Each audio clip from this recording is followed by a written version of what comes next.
claim that the Health Committee is somehow retaliating against Merck and Johnson & Johnson for filing lawsuits against the administration's plan to negotiate for low drug prices on Medicare. This is absurd. These companies have every right to file a lawsuit against the administration or anyone else. Let me just conclude by saying this. It is no great secret that many Americans are giving up on democracy. They're giving up on their government. They look at Washington and they're saying, hey, what are these people doing? Do they know that I can't afford prescription drugs? Do they know the pain that I'm experiencing? The bill allows for the redistribution of the state's $6 billion surplus back to residents. Some filers, solo filers, receive $250, heads of households filers get $375, and couples are due $500. The size of the rebate cannot be bigger than the taxpayer's tax liability. New Mexico residents can also look forward to upcoming rebates, and the New Mexico governor says the latest round of rebates will go out in mid-June. Thanks to a bill passed by lawmakers during the 2023 session, New Mexico residents who were previously filed taxes will get another round of rebates. Single tax filers will get $500, married couples, heads of households, and surviving spouses will get $1,000. Taxpayers who use direct deposit when filing will get the latest round of rebate checks very fast. But those who are in 2021 New Mexico income tax returns will get an automatic rebate. If you don't even file 2021 returns but still want to, you have until May 23rd to do this done. And now New Jersey residents are still waiting for their state relief payments and can expect to receive them soon. Nearly a month after the first property tax rebate payments are sent out, the process is winding down as the State Department of Treasury works through the remainder will randomly select residents. The selected people will get $500 a month for 2 years, and authorities expect to first see the guaranteed income stimulus checks from Virginia in 2023. This program is going to cost $3 million, not a lot of money, and the funding for the program just comes from the CARES Act and the Rescue Plan Act. To be eligible for the guaranteed stimulus check, you must be at least 18 years older, and also applicants' annual income should be less than 50% of the area median income. Not only this, but others are enough in the difference of it's making a huge mitigating increase in hunger and addressing economic hardship and poverty. She added that while the program's expiration will be difficult, the extra aid delivered was always designed to be temporary.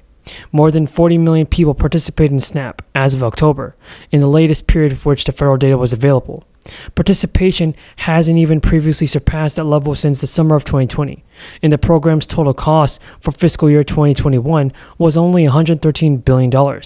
That included 9 months of a 15% increase to the maximum benefit as part of this emergency allotment. But research by the Urban Institute found that the enhanced SNAP benefits are going to keep 4.2 million people above the poverty line. And food banks in those areas say they've seen sharp demand for SNAP, and the benefits are reduced, and relief organizations in the remaining states are now scrambling to strategize what to do. Because in Georgia, which ended its enhanced benefits last May, and the Atlanta community... Folks, time is running out. Kevin McCarthy is now being faced with a big decision. This event could affect the millions of Americans and their finances. Some lawmakers want even Congress to pass a made to programs like Social Security, a bill to help everyone out. House Speaker McCarthy will put up the trust funds is a topic of fierce debate among the experts. But one thing I know for sure is that Joe Biden can do something for the people. He can't get the stimulus out there if he wants to. Jobs, they're real jobs, man. It means we created more jobs in 2 years than any presidential term in American history. Not just you created, but you created it. You did it. The unemployment rate of 3.4%, as I said, is a 50-year low. 800,000 manufacturing jobs. She now qualifies for a $1,400 check. With the first 2 rounds of checks, it didn't matter if you were struggling to pay your own way through college, as long as you were claimed as a dependent and were aged 17 to 21, no stimulus for you. Couple of catches. 1, the money goes to mom and dad, not you. And 2, if they earn more than $160,000 a year combined, you still won't qualify. Everybody, Joe Biden is taking action for the people. He's urging that companies lower their prices for everyday necessities. He also said that for gas and groceries, things need to be cheaper. So, President Biden also is trying to pursue higher taxes on oil companies and their profits, as if the industry giants do not work to cut gas prices. Joe Biden has criticized oil companies that have made record high profits. It comes as consumers in the state of Alabama, a proposed income tax rebate is still moving forward, but at a much reduced amount. An Alabama Senate committee has approved an income tax rebate of $100 for most filers. That is $300 less than the rebate first processed by the Alabama governor. It's a way to redistribute the state's largest budget surplus. Governor Ivey said at an event, "It's only right while we still acknowledge we are recording revenues far exceeding normal and sustainable levels. We give a fair share of this money directly back to the people." Under the new proposal, the cost of the rebate will go from $1 billion to $275 million. The rebates funds would come out from a larger $2.8 billion spending package currently under debate. The payments still need to be voted on by the Alabama legislature and signed into law before they can go into effect. Meanwhile, a neighboring state is already sending out its second major tax rebate soon. Most Georgia taxpayers have been receiving income taxes and tax rebates early this week. The funds are made possible by the recently passed House bill, and the bill allows for the redistribution of the state's $6 billion surplus but not to cut Social Security. And it is likely the bill will be opposed by Republicans that control the House of Representatives. Without their crucial support, the bill would not be able to be passed at present, and Republicans have said that they would not cut Social Security, though not everyone believes it. The support offered by the programs is crucial for millions of Americans to live, and according to this press release from the Senator Sanders, nearly 40% of seniors on Social Security rely on it for a majority of their income, and 1 in 7 rely on it for more than 90% of their income. Nearly half of Americans ages 55 and older have no retirement savings at all, and one of the biggest issues is how the plan will be funded. Worries persist that without the further funding, that by 2035, Social Security will no longer be able to claim their full benefit. In March, the Social Security Board of Trustees released their annual report on the financial status of the Social Security trust funds.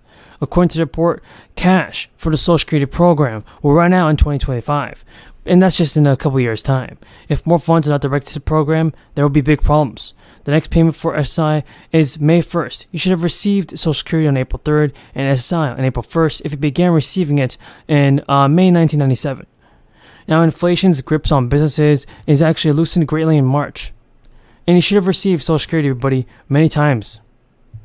But now, folks, the U.S. government said plunging energy prices pulled the producer price index down 0.5% in March from February. It marks the biggest decrease in producer prices in 3 years and follows the reports showing easing inflation on broader consumer prices. Producer prices, also known as wholesale costs, track prices in the production process before they reach the consumer. As a result, the producer price index can nearly provide early insight of where inflation is headed. And lower prices paid by businesses on materials and other items means they are less likely to raise prices in the months ahead. Plus, businesses have spent much of 2022 raising prices on everything from food to clothing to restaurant meals and to even offset higher costs. In many cases, companies register profit growth because of the price increases. Consumers, meanwhile, have become more cautious and even cut spending, much more than anticipated by economists. Okay, I'm proud to be joined by our leadership team of Senators Durbin, Murray, and Stabenow. So we had a great lunch today, really a lot of enthusiasm, a lot of new ideas on focusing on lowering costs for working families.